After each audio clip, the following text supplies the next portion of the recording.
He'll get your life back to normal. Lonnie with Restore It Restoration. Hey, everybody. Welcome to another episode of the Service Guys Podcast. I'm Ruel Abadam, and on the other line, we have our service professional, Lonnie Beecham. What's up, Lonnie? How are you, Ruel? Yeah, I'm good. I can't complain. It's just today's one of those days. We're recording on a Friday, and it feels like personally, there's this vibe like I have a lot to do, but I just can't get a lot done or get any one thing done. So I guess that means I have ADHD. How are you? Maybe. I'm good. Got a lot of chemicals in my nostrils right now. Oh, sounds fun. Yeah, I should have worn a respirator where I was just at, but I didn't think I was going to be in there long enough to get affected. So, what did you get into? Well, I just used that MMR mold stain remover on a property and for a tenant situation, and yeah, I thought it was going to be quick and easy, but yeah, I was in there a little bit too long. Probably because I was texting you and I was slowing you down from getting your work done.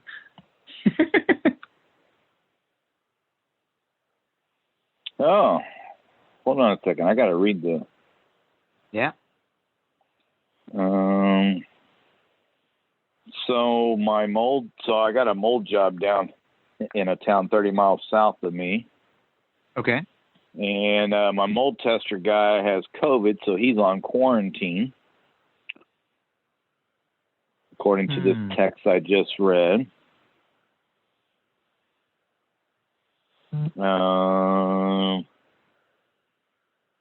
So I got to reply to him.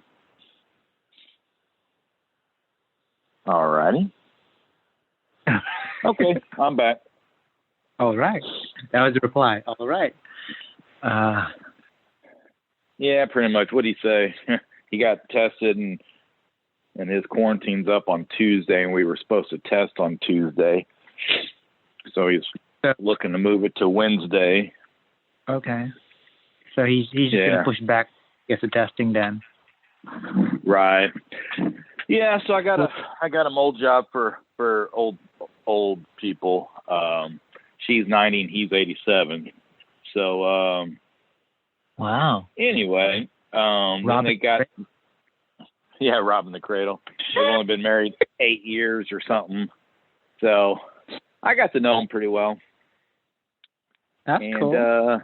Yeah, they act like they're broke, but they own 4 turkey farms and 300 head of cattle and 600 acres or something crazy like that. And then they have hired help that takes care of everything all day, every day. Wow. That's cutting cool. wood. And so they had him do all the tear out. All I had to do Monday was just walk in, set my fancy stuff, and call it good. Wow, that's the life. You got a big old property, a bunch of animals, and you got a lot of help doing stuff. You're like, Well, that sound like pretty good people to work for, though, because the guy he's worked for him 20 plus years, and they let him live in a property that they own, and they pay for all his living expenses 100%, and they give him a salary, and the salary just goes, keeping toiletries and food and clothes. He has full access to all their farm trucks, and I think he has his own personal truck, but he lives close enough. He just takes their truck back and forth, and he's really good. What we say here in these parts, he's good people, and they're good people as well. But I kicked him out of their house for a week and a half. So reminds me, I actually ordered a bunch of meat online from a company that I guess is based at what is it? Yeah, Bel Campo? No. Those guys are north of where I'm at, and they didn't have what I wanted, so I ordered from U.S. Wellness Meats, and I think they're up in your state. Canton. I've heard of U.S. Wellness Meats, but I don't know anything about them. Yeah. It's the 63435 area code. That's Canton. What's the area code? 63435. 634? That's their area code? Yeah. Zip code, rather. Zip code. I don't know zip. I don't know that. Where are they from? Canton, Missouri. At least that's where the P.O. box is located. Right. Yeah. Pretty good. Got big old grassland beef, U.S. Wellness Meats. Grassland? Yeah. Grassland grass beef. finished? Yep, grass-fed, grass-finished, all that good stuff. Awesome. Have you ever had grass-finished beef? I just had some. My shipment arrived yesterday, and I had some for dinner. It was, people are different. People are gonna be weird. It's I had a buffalo liver, and buffalo spleen. And how do you fix that? Low and slow, crock pot, really grill it? Low, because I had it raw. Now you're getting weird. Yeah. But you eat that rotten chicken embryo, duck embryo thing anyway, balut or whatever. Yeah, the duck embryo thing. Not rotten, but yeah, I do. So the bison liver doesn't have that strong liver taste that you think I'm talking about, right? The whole liver. If you're not a fan, I love liver and onions. Oh, but yeah, it's I don't know if it's because it's buffalo or if it's because it's buffalo and it's grass fed, grass finished, but awesome. It's like, wow, I could just have this. And so then I have to ask the question. Go. Why on earth are you eating raw spleen and liver? I have it raw because in the past when I had calf liver or other beef liver, and just the conventional, I guess, the non-grass fed stuff, it would have what I had known to expect from eating liver. It would have that certain livery, strong taste. And when I compare having it raw versus cooked, that strong flavor was enhanced with the cooking process. And I'm not eating a large amount at a sitting, not like a big old steak, but more like I don't know, maybe an ounce. Are you cutting it up and then freezing it in like swallowable pieces, or are you actually chewing it? I'm actually chewing it. At most, at a sitting, I've had like a shot glass full of sliced up calf liver, and I was like, oh, that's just too much for me to shoot down. So, but I chew it, and so going back to the bison or the buffalo liver, I had it raw because I've never had buffalo liver before, and I wanted to just sort of with calf liver being the baseline, I wanted to see what it was like raw, and to my surprise, there wasn't a strong flavor. So I was like, cool. So I may cook that up every now and again, switch things up and see what it tastes like cooked up. Then the spleen, I just don't know how to cook it. So I'm like, I might as well see what the thing tastes like raw, and to my surprise, it tastes like oysters, like raw oysters. Slice it up, little pieces, and the mouthfeel is like oysters, and it reminds me of oysters for some reason. Definitely has a flavor. Yeah. So that's that's what I'm doing with that stuff. So I had a nice course last night, and I had some beef chuck roast cut up and pan seared and salted, and had that. Yeah. So I had so I had a bunch of animal meat. So are you getting into this organ meat stuff? Yeah, I've started it out in January. I started with the liver and the beef heart. Beef heart. Have you had beef heart, Lonnie? I had it from a Peruvian food truck in Austin on my way to the airport. That's all I've ever had. I liked it, but it was cooked and it was on skewers, and I don't know what it was marinated in. And I liked it. Wasn't much. Yeah. Wasn't much there. Was it beef heart or deer heart? I don't know. Beef heart. I think it's beef heart. Yeah, so I did the beef heart. The beef, and I've had the beef heart raw as well, and it's muscle meat because the heart's a muscle, and sure. It's really lean. You don't eat, at least there's no like fat marbleization or anything, and I don't know, it's kind of like tuna sashimi. It's just like pure meat, and it doesn't have a strong flavor as well. So this sounds grosser than it actually is when you actually eat it. So I actually picked up a couple packages of the ground beef with ground heart in it from the same place. Yeah. Interesting. Is it cheaper with ground heart in it? It's just different, because I have to spend like $100 on an order, right, for me to get the free with just the $9 handling fee.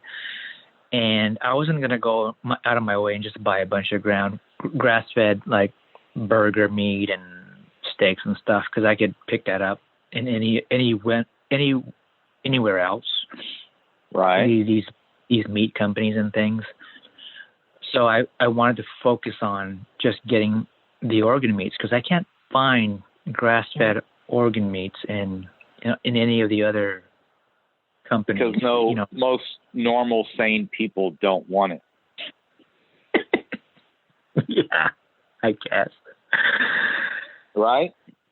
Yeah. Well, I mean, absolutely. Organ meat is really hard. I mean, they usually just chuck it or turn it to dog food or something, like nobody wants spleen. Yeah. I'd like to try, I've always wanted to try cow tongue, but my wife will not have it. But I've always heard, throw it in a crock pot and it's good yummy. Eating. Yeah. That's what I've always heard. I haven't gone there. I've had it when I wasn't prepared for it, and a friend gave me a slice. Try this out, and it looked like some really delicious sliced roast beef with just tongue shaped with taste buds. Well, they had it sliced up, so that's why it was deceiving. It was and plated, and it looked like it had like a mushroom sauce on it or something, like a cream of mushroom sauce on it. And I was like, okay, I'll have it. Took a slice and ate it. I'm like, this is great, right? And then I'm like, what is it? He says, well, I'll tell you, have another one. So then he waited for me to have that second slice. I started chomping away. And then he told me it was beef tongue. And then I must have turned green or something. Funny how that works. And I had a glass champagne with me because we were celebrating. I think one of his kids had a school graduation or something, or a birthday, and I had some champagne. I was like, oh my God, I can't spit this out. It'd be too rude. So I just tried my best to choke it, wash it down. I did something similar once. I used to work at a Greek restaurant, and this is like, 25 years ago.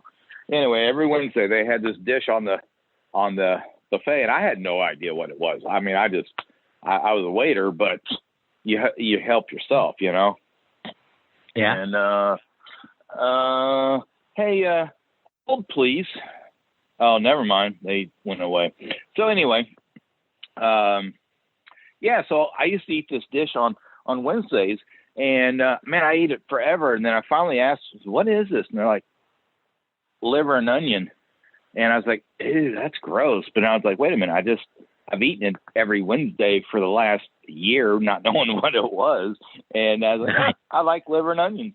And since then, I've had it. I mean, it's been 10 years since I've had liver and onion, but at first I had that stomach turning, like, "Ooh, liver, ooh." Like, but dummy, you've eaten tons of it. Yeah. When you're hiring someone to clean your carpets, you're probably assuming that they're using better equipment and better cleaning solutions than you would. Unfortunately, this is not always the case. Their equipment should heat the water to 200 degrees to ensure that your carpets are not only clean, but disinfected. Next time you hire someone to clean your carpet or tile, ask them how hot their water gets. If they don't know or it's less than 200 degrees, send them back and call me, Lonnie Beecham, with Restore It Restoration. I'll get your carpets done right and your life back to normal. Yeah, I'll try anything once, but I've always said I'll never eat testicles. I never want to eat another man's testicles, whether it's a sheep, a chicken, a cow. I don't want to eat another dude. I don't care what it is. I don't want to eat testicles. But anything else, I'll try it once. But I'm not as crazy as you and going to do it raw. I would either you like the flavor of it cooked or you don't like it. Yeah, every time I have a serving of this of all the raw stuff along with all the cooked meat, it's like my own personal episode of Fear Factor, Right. So there's a bit of a rush going into it, and I think that's one of the draws to me is to just have that little bit of awkward excitement, and fear at the same time. Going into it. But it turns out I don't even eat a whole lot after because the portions are really small, but perhaps because, you can only eat so much, and then you need something to override sort of the full or the satiety sort of. I'll eyeball a bunch of steak and I'll cook it. I'm like, yeah, I'm going to knock this out. I'm just having steak after steak after steak, piece after piece after piece. And I'm like, oh my God, I don't think I can finish it. So I have to break out like the cheese, because cheese has a little bit of the lactose or whatever. And I'm finding that bit of sugar overrides my feeling of full, and I'm able to pound down the rest of that uneaten steak. It's the weirdest thing. That is weird. I've never heard of that. Anyway, what? But yeah, your customers with the cattle and the turkeys that got me thinking about this thing, and we sort of went a whole different direction. Yeah, you admitted to all three of the listeners that you eat raw spleen and liver. Yeah, well, I think majority of the listeners already know. Yeah. So this balut thing, is that a delicacy from Philippines or Guam or what nationality? Who cooks that? Philippines, but it may be also in other sort of Asian countries, but definitely it's a Philippine thing. Gotcha. Yeah, but it's not a. Isn't it like a? Oh, it's fermented or something, isn't it? What did you say? Permanent? Fermented. Fermented. No, it isn't pickled. No, it's not pickled, and I don't think it's fermented either. I think it's just. But I got to double check. But it's sort of like they get the egg at a stage where you actually have the embryo in there, and right. then I don't know what you do to stop it from developing. Somehow you stop it. Maybe you refrigerate it or something. I don't know. What that's all about. Take mama hen off of it, because that's why they sit on them, is incubate them. Probably, but it's just it's a disgusting way to have a really, really young duck. And you say it tastes buttery or something, right? It's if I were blind and I didn't have feeling in my mouth, the mouthfeel thing. So, but I could taste. It just tastes like the yolk of a hard-boiled egg. That's not weird. It's like visually it's disgusting. And the feel is just different because you've got all of the textures of a young, fowl with feathers. Yeah, but it's more than just cracking the thing and eating it like a hard-boiled egg. I didn't start eating this stuff because all my life I've always viewed it as disgusting. But then, when I started appreciating the nutrients and value of certain types of foods, I decided, what the heck, give it a shot. And I had to learn how to eat the thing because I guess part of the yolk, the whites actually hardens into something harder than cartilage, and it's really not edible, at least for me. And a friend who was sort of teaching me how to eat the dish or the egg was like, yeah, you don't want to eat that. You can't eat that. You could try to, but it's not really. It's like a chunk of plastic had just been embedded in the egg. So Wikipedia says it's pronounced balut.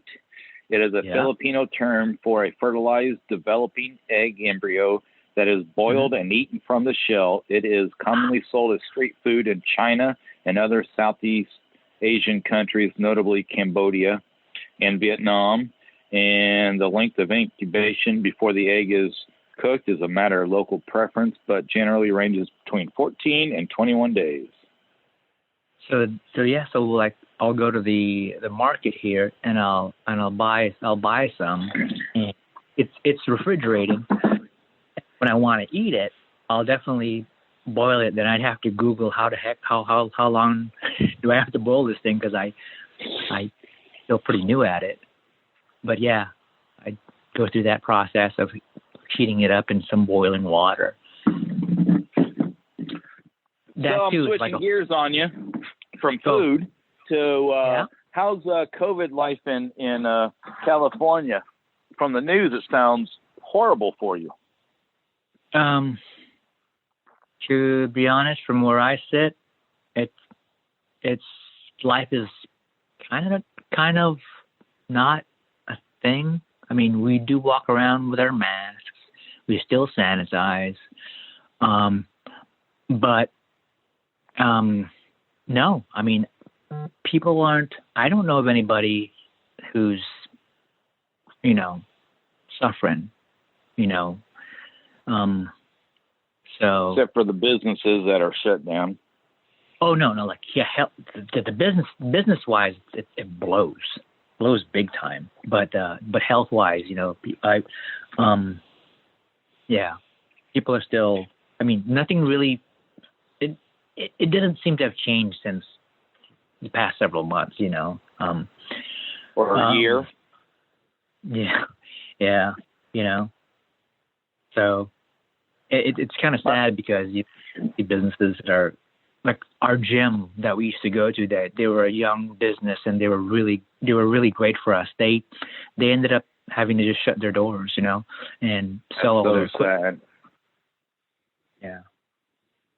Anyways. Well, did you buy any of their equipment? I would have loved to, but I can't afford a $7,000 treadmill. Well, I doubt they're getting $7,000 for it, though. Yeah. So, and I wasn't waiting for them to say, well, because Ruel's such a nice guy, we're just going to give it to him for $50. I didn't want to do that. I'm sure they took a big hit having to shut everything down and liquidate stuff. Yeah. Well, out here in Flyover area, sounds like California is like still the most locked down state in the whole union. But here's the reality for us is like we've booked, before the new year, we booked a place, one of those like Airbnb type places. Right.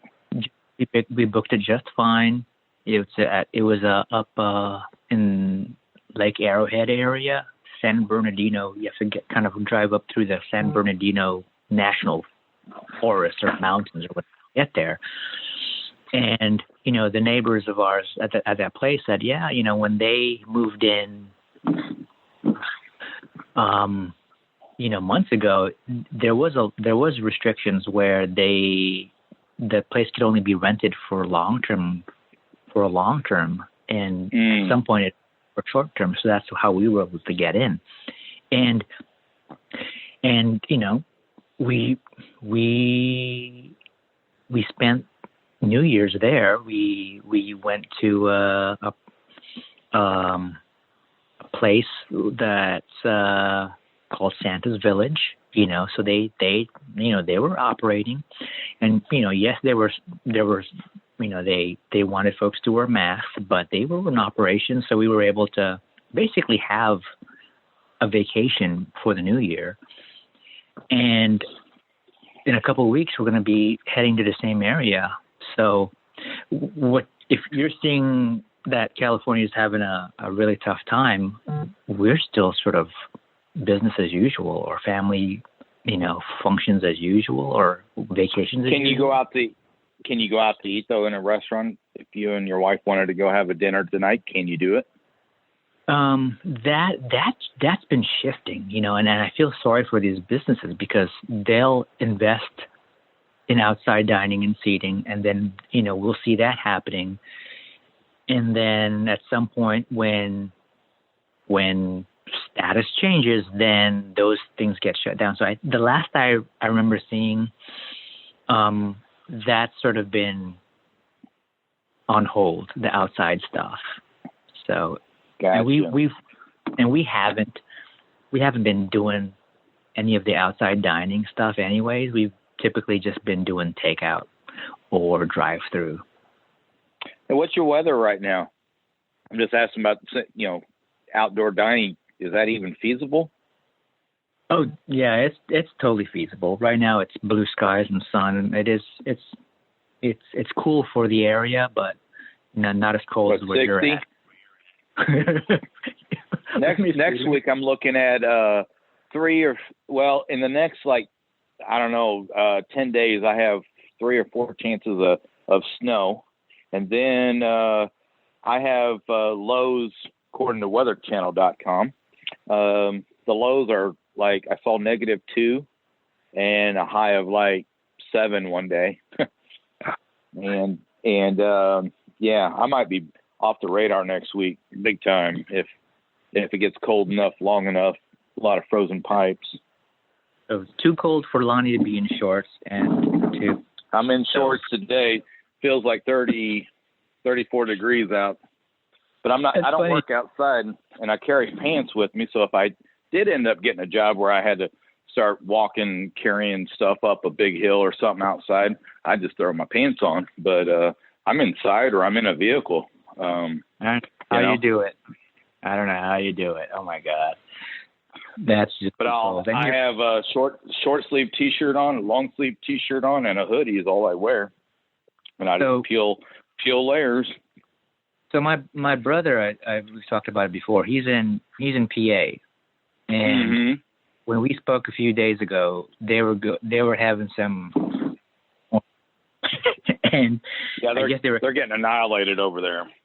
Yeah, so what's going on, and he was just excited because he's like, this is like the state shuts down when this happens. The snow is blowing in circles and going sideways in every direction. It's not one direction. I'm like, you mean it's like Typhoon Condition 1 back on Guam when we were kids? He goes, exactly. It's like the most, high alert sort of condition, but it's here in Pennsylvania and it's snow. I'm like, right. Okay, I understand now. And he's having a good time. He's like, wow, this is cool. And my nephew, his oldest, is like, how long has he lived there? I don't know. It feels like it must have been a decade. It must have been a decade or something. I don't know. Okay, so snow isn't new to him. No, and before that, he was in Washington State for a good period of time. So he got it there too, but not like how he's getting it now. Yeah, Pennsylvania can get nailed every year. I don't know, man. I don't know how the heck you guys do it, because that last trip I described, I had to put chains on the vehicle for the very first time, and had to learn the hard way that there were junky chains, and I can't. There's only so much I can control when I'm trying to go up a hill and there's ice on the roads and there isn't, proper anything. I have a van full of luggage and family, and there's a potential. I've never put chains on a vehicle. Oh, ever. God. And I don't do snow tires either. Okay, that's what my brother was saying. He's like, the state does a really great job at like salting the roads and stuff and whatever else they need to do. That you're going out with chains, then you don't know what you're doing, he said. Right. Well, when it gets over like 8 inches, nobody goes anywhere. Ice, it doesn't matter what you have. You can have the biggest 4-wheel drive or the little smallest front-wheel drive. It doesn't matter. When you got ice, nobody's moving. Don't even try, because it doesn't work. Yeah, that's how. But otherwise, we just drive slow and steady. I mean, it's not uncommon to do 20 miles an hour on a highway. That's normally 65 miles an hour. You just slow and steady. Keep your wheels moving. No sudden stops. No sudden takeoffs. No downshifting. So if you do have a manual, you don't want to downshift, because that'll throw your rear end around. You just slow and steady. Don't try to go nowhere fast. Don't try to slam on your brakes. Leave plenty of distance in front of the car in front of you, and no erratic moves, and you're fine. I swear, man, it was already dark when I started having problems with ice and the chains, and we had to take a different route. We got a hold of somebody who was part of the property that we were heading to, and they're like, well, you don't want to take that road, even though your navigation says to go that way. It looks like it's a shortcut, but you're going to end up with a whole bunch of hills with ice. And so even if you can get through this first uphill, you'd probably be stuck somewhere along the way further down. Like, oh God, I don't want that. The family's going to have to camp out or hitch a ride, and we're going to have to abandon the vehicle for the night. I'm not prepared for any of that. So we managed to reroute, and we were making, we were making good distance, getting closer to where we needed to get, and then I could hear like something kind of go weird with the chains on the chain, one of the chains. So I had to pull over in the dark, in the middle of a freaking national forest, and the wind with an iPhone flashlight, I bet. With an iPhone flashlight. No, we had little tiny portable LED ones, which was great, but the wind was blowing because we were up in the mountain. I'm bending over, and my butt cracks exposed to the cold, frozen air. I'm trying to fix the chain, and my hands I couldn't use my hands well with the gloves, so I had to. Oh God! So I'm like, I don't know how guys like Lonnie and my brother do it wherever they live at, but apparently we're just dumb over here, because we decide to go into the snow and ice in the mountains for recreation. Yeah, well, you weren't in a big old RV, were you? No, we were. That would have been the worst. But we were just in a van. Still pretty tough. So envious of all the trucks that were just, flying through. Yeah, they were just like nothing. Like, man, look at us, tourists. Don't know what we're doing. Yeah, people were laughing at you as they were just cruising on by. No, they were pissed. They were like, "What the hell?" It's because everybody's going really slow or stopped or stuck. If folks weren't stuck, they were pulling over because they wanted to play in the snow, right?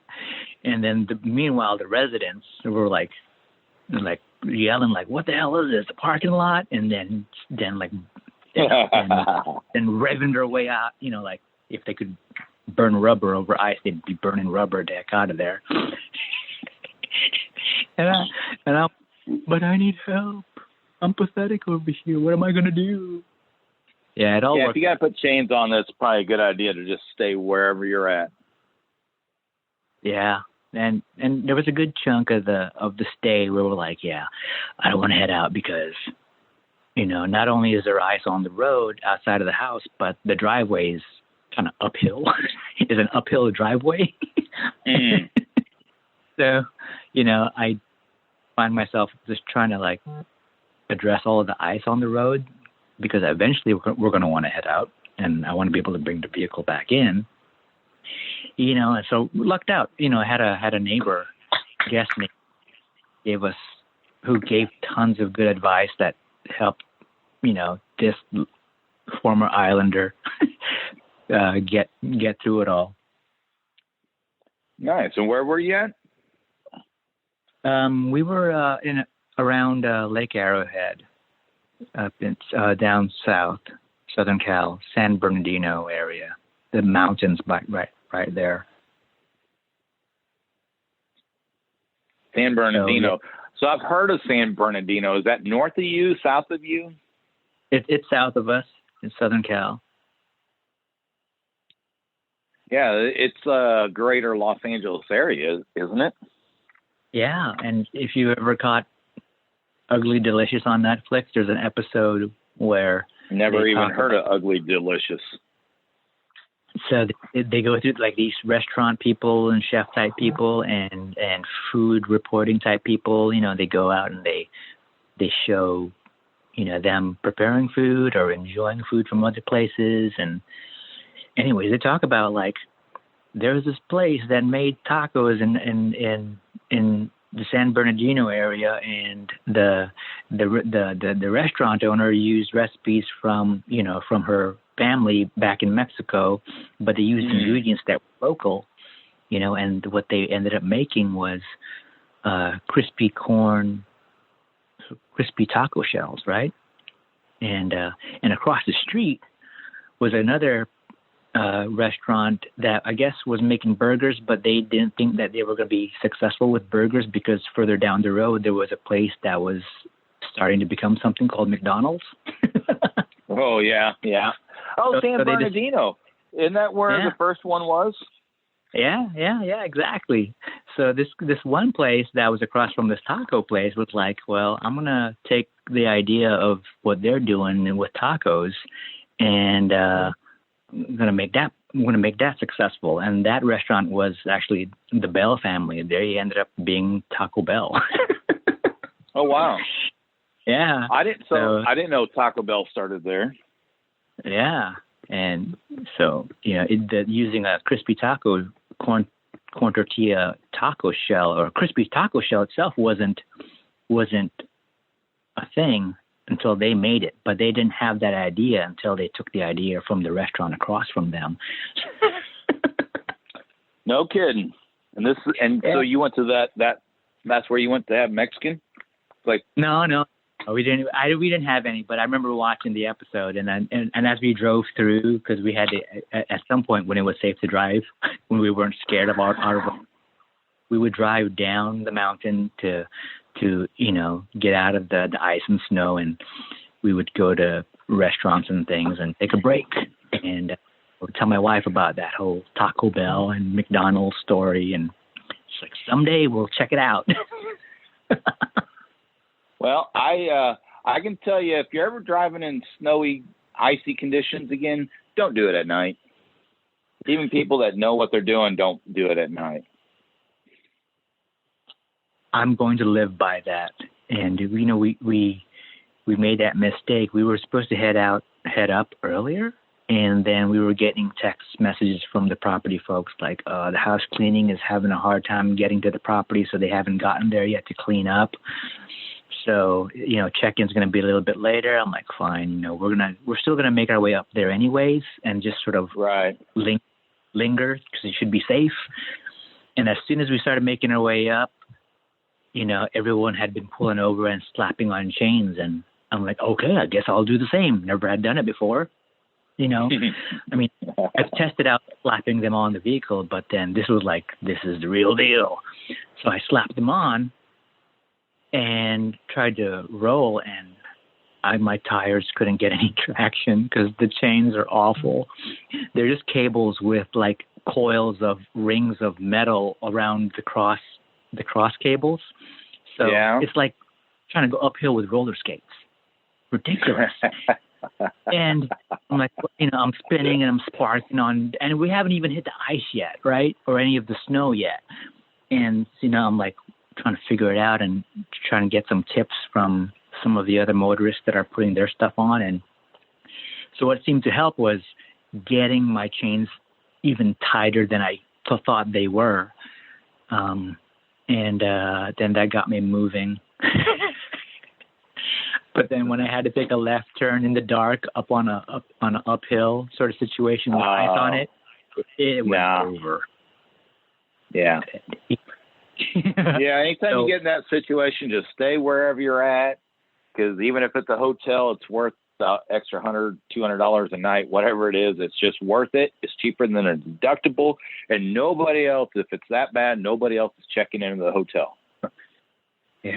Yeah, I gotta live by that. I mean, I was telling my wife, or an Airbnb or whatever, they have to understand if they charge another night, big deal. It's cheaper than wrecking and potential, bodily harm, or at a minimum a deductible. And got lucky. Yeah.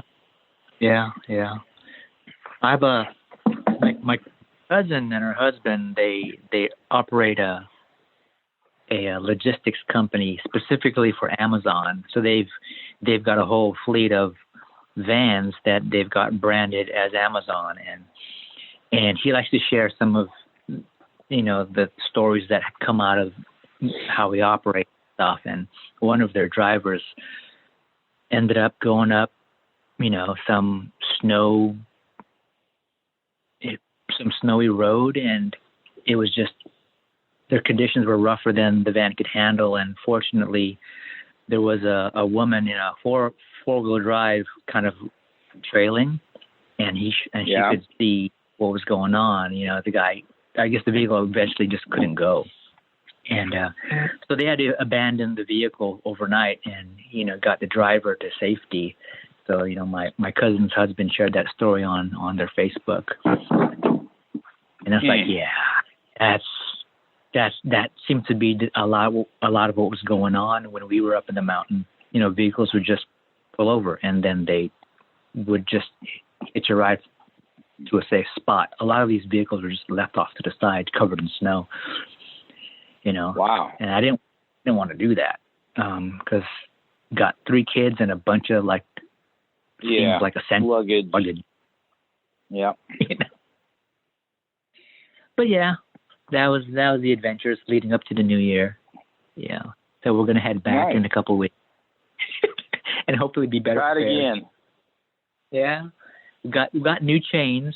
We got literal chains that hold a diamond configuration type chains. None of this cables with. I've seen them. I've never owned a pair, and I do have some. I don't know what you call them. You clamp them onto your boots if you got to walk up a big hilly embankment. I've never even had to use those. All I can say is I don't use them. Like the big trucks, when we're up in the mountain, the fire department, those trucks, the engine and the trucks. When I see that they've got a couple of their wheels with these legit chains. Yeah. Okay, but it's good for those engines. Then it's going to be good for us. Mm-hmm. Yeah, and I had to Google that stuff. I'm like, okay, what's good? How can I find these? Where can I buy them? What are the right size? And then how do you install them? So I watched a guy install the same types of chains on the same type of vehicle. I'm like, okay, just trying to build my confidence. just Go so that practice. I don't put. Yeah, practice definitely. when it's 65 degrees and sunny. It's funny, you're right. It's like 62 and sunny. Mm. I got a squirrel outside my window on a tree. Yeah, we still have squirrels no matter what time of year. Little furry rats is all they are. Yeah. So all this happened over New Year's? Yeah. It's an adventure. It's good. Yeah. Well, shortly after New Year's, my dad was getting sick, and he wouldn't go to the hospital for nothing, and he was blacking out, getting dizzy, and getting winded, and I don't know. He had a lot of COVID-like symptoms. Then he finally made his way to the emergency room near his house, and walked in with like oxygen at 72, and and COVID, congestive heart failure, heart blockage, sleep apnea, diabetes out of control. What else is there? I don't know. Then he was home. He spent a week in the hospital, or first part of January. Then he got out and he was feeling great. He was on oxygen and everything. They sent him home with oxygen, and and then he spent a week at my older brother's house because he got released while he was still on quarantine. Well, my older brother, he's already had COVID about 3 months ago, so wow. Go stay with him. And then wasn't even out of the hospital a week, and then next thing you know, he's I'm rushing him 3 Sundays ago maybe to the emergency room in Columbia, Missouri, and good thing we brought him in when he did, because we got there about 11ish, and by 6 o'clock he was having surgery because he had developed, in that week of span, he had developed pneumonia, and then he had several severely large blood clots in his lung. Oh, geez. And his lung, and he says his heart. I've never heard of blood clots in your heart, because I think when they hit your heart, you're dead. But anyway, they were at 6 o'clock. They were, going through his leg, and it was weird. He was awake for the whole thing, and got to feel him tickling his heart through his blood vein at his crotch, and removed a bunch of blood clots. He even got to look at him and everything. Oh my gosh. And then he was home. Well, he went back to, I say home, he stayed at my brother's house when he got out of there, and then my younger brother came in this past Thursday, and he left this past Wednesday, and stayed in town to see Trey and his family, and then he's now back.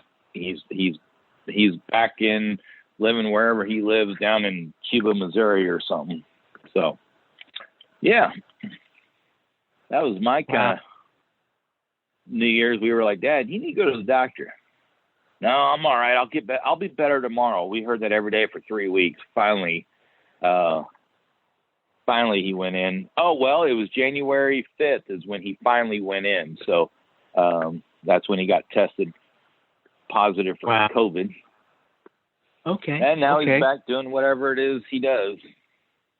So is he through the COVID? Yeah. Yeah. Could be, because with a whole litany of ailments. It's like COVID's nothing. I have all these blood clots to worry about. Yeah, he has a follow-up cardiologist appointment on Monday, and I don't know. And he has now a CPAP machine he can't figure out how to work, and yeah. Wow. Yeah, the last time we recorded, you had talked about your dad, and driving himself and kind of being distracted a bit, chatting with your bro and his blood. Did you and I talk personally, or did we record that? No, I think we recorded it. We must have recorded it. I don't think we did. But the whole follow-up on, him having all of the things going south and COVID, I don't think that, and then the recovery, so that, and then needing oxygen or anything like that. That wasn't known at the time. Yeah. Gotcha. Yeah, because he doesn't need oxygen anymore. Good. He just needs a CPAP machine now. So they remove all these blood clots, and he's awake for everything, even in the lungs? Yeah. Well, that one, he was awake, but they put him under a little bit more sedation than and he has a pacemaker now, and he was awake for that. Yeah, did I tell you? Have I told you that yet? You mentioned it, but it wasn't. We didn't talk about it on the podcast until now. Gotcha. Yeah. So he has I don't know what exactly. It's just called a micro pacemaker, and they go up through the other leg. So the blood clot procedure was they went up his right, vein or artery or whatever on his right side of the crotch, and then for the pacemaker they went in on the left side and up that way, and he was awake for that too. And they shoved a pacemaker through a little tiny incision in his vein in his crotch and shove it up there. And I don't know how they attach it. I don't know how that works at all. But he now has a pacemaker, and they say, so small that the batteries last 8 to 15 years, and the heart has enough space to put 3 of them in there. So if you outlive 3 of them, then I guess you go to a bigger one. They say they don't even take those out. They're just in your heart. And but even on the low side of, let's say all 3 batteries are total pieces of junk and they only last 8 years, then that puts him at 99. And he'll die with at least one pacemaker in his heart. That's kind of neat, interesting, different. Yeah, I'm looking at it, a micro pacemaker. It's just slightly larger than the diameter of a nickel. Wow. So how big is the vein? I didn't watch that procedure, but I mean, like, how, seriously, if it's slightly larger than a nickel, that's good. Sizable when you're talking about going through a vein. You're going through some, what is it? Let's zoom in this. You're going through this diagram is called the inferior vena cava, which accesses the right atrium, and then you just kind of drop the thing into the right ventricle. Weird. This is crazy. Yeah. Yeah. So two not stents in the heart, but two weeks in the last month in an emergency room. Yeah, that's been interesting. Wow. I'm glad that he's better. Wow. What a way to kick off 2021 for Dad. Yeah. Monday I have an appointment with my mom to go get checked up for, she goes every 3 months, go get checked out, blood work for cancer, just follow-ups. Yeah. And, she's been doing so good that they haven't even zapped her. I mean, they did the one PET scan when she was out, and that's been it. And this July will be 2 years, believe it or not. And, and she's done so well and she's freaked out because, she thinks because she was once a cancer patient 2 years ago, she's more susceptible to COVID, but the doctor keeps saying, no, you are no more susceptible than anybody else.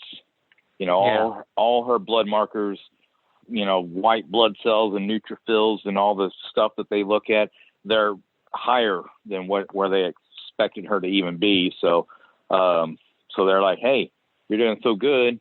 We're just going to check your blood. If we see anything in the blood work, then we'll start with a CT scan, and depending on what we see there, then maybe a PET scan.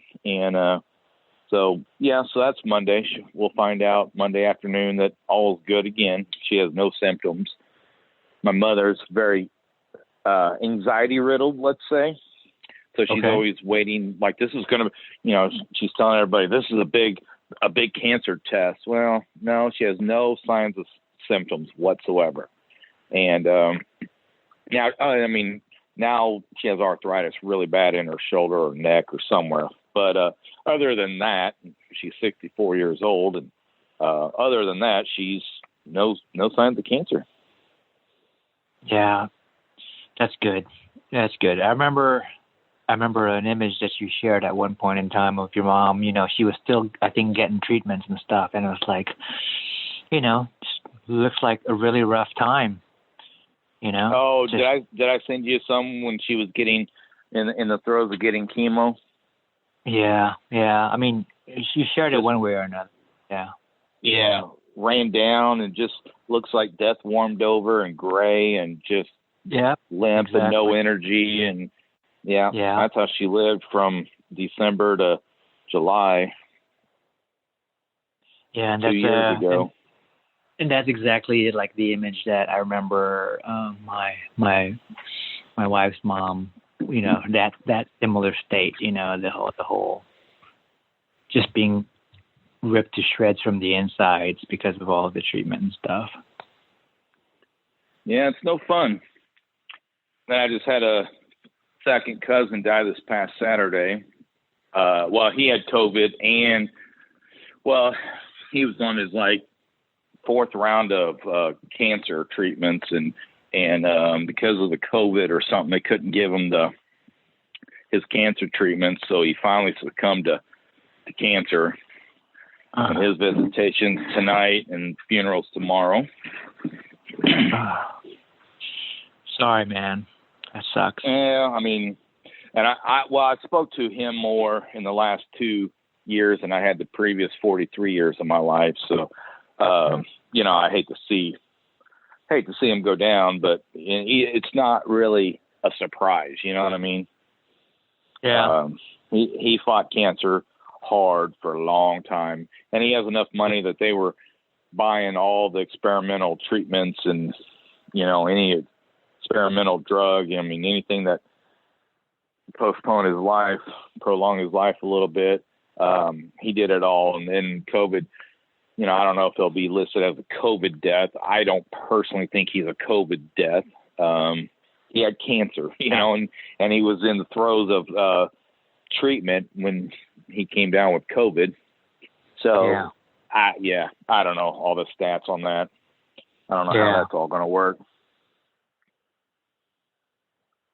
So, but I'm not going to go. I mean, visitation's here in an hour, and it's an hour and a half drive, so it's like 4 to 8 or something, and then tomorrow I can't go tomorrow either. I've already got way too many commitments. So I had, tell the family, it's like, unfortunately, mold is such a long buying process that when they say I'm ready, I can't say, obviously, if it's my wife or somebody, immediate family, then that's different. But I can't, I hate to say I got to work versus going to a visitation, but we're supposed to get like 3 inches of snow tomorrow. On the funeral's not till 1, and that's about the time the snow is supposed to come in.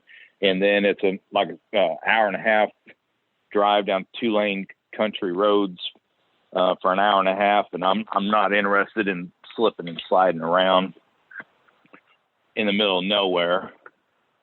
You know what I'm saying? Yeah.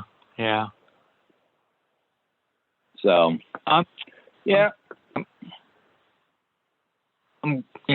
glad that that there can be like a real visitation and the Zoom type, Right. Here in Missouri, we're pretty much 99% business as usual. You can go sit at a restaurant, they're filling every table.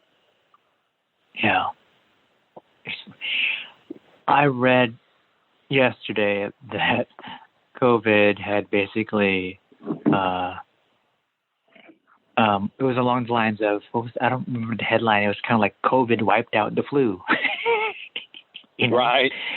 It's like, they're not even testing for that. They're not, they haven't, like, the people that pay attention to the flu cases, they're not seeing a significant amount of flu cases. And they had been anticipating this winter to have a bunch of flu cases, but but COVID's. Well, if you want another rabbit hole go down, do a search on the accuracy of the PCR test for COVID that everybody's hinging everything on. No. It's like 90 some percent of the time you get false positives or false negatives, either one. Yeah, it's ridiculous. Yeah. Yeah.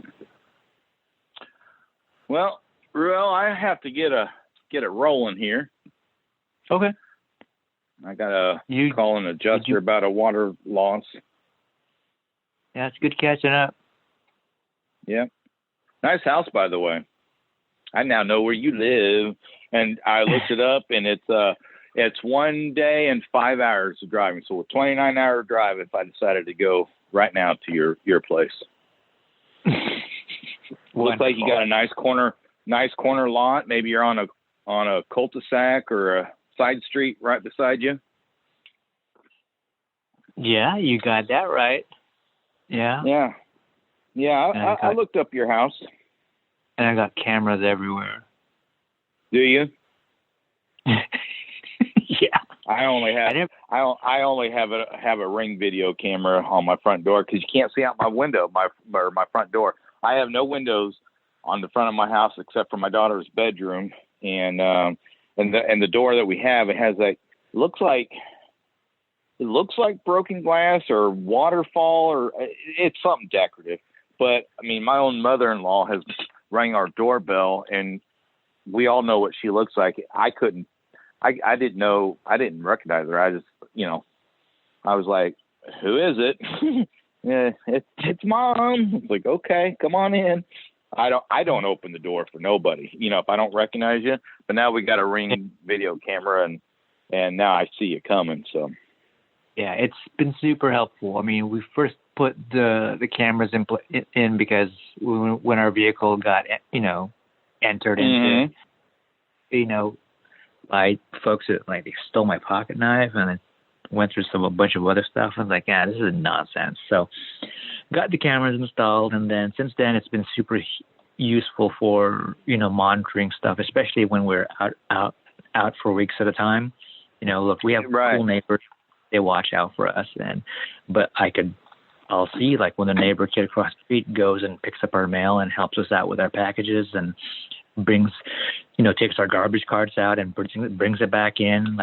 We've got great neighbors that way, but it's good. Yeah. Yeah. All right, man. Well, I need to roll. I need to call a guy by the name of Aaron. All right. Hi, Aaron. Shout out to Aaron. Yeah, he owes me money. He's an adjuster for an insurance company, so he really does owe me money.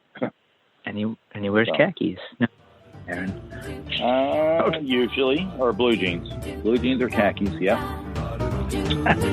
Until next time, this is Lonnie Beecham wanting to tell you to get your life back to normal. That's a wrap. Go get your life back to normal. Lonnie with Restore It Restoration. This has been another Coffee with Heavy Cream production.